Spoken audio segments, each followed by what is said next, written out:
Και μην ξεχνάτε ότι το θέατρο είναι μια απάτη. Γιατί έχει σαν στόχο τη συγκίνηση. Και η συγκίνηση μας εξαπατά. Αυτή είναι άλλωστε και η βασική της αξία. 10 λεπτά διάλειμμα. Παρέσαι τη σχολή γιατί τις τόσους καφέδες. Αυτό είναι το καλύτερο. Κύριε καθηγητά. Ναι.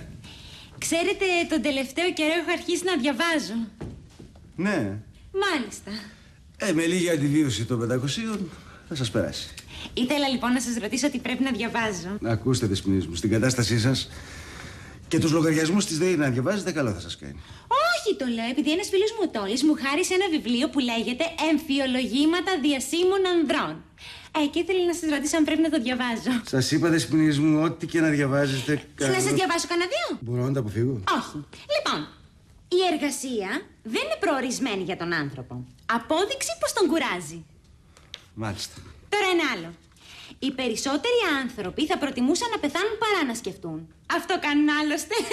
Μάλιστα, μάλιστα.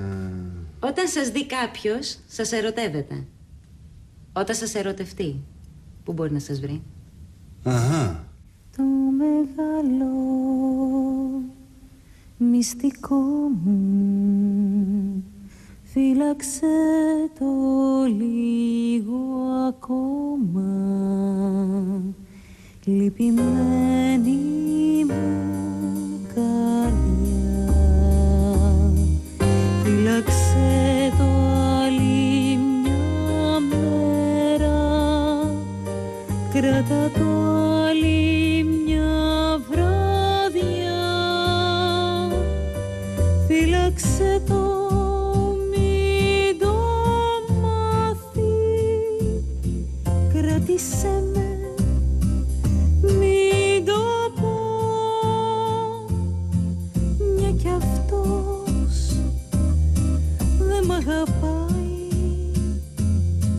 τύπου εγώ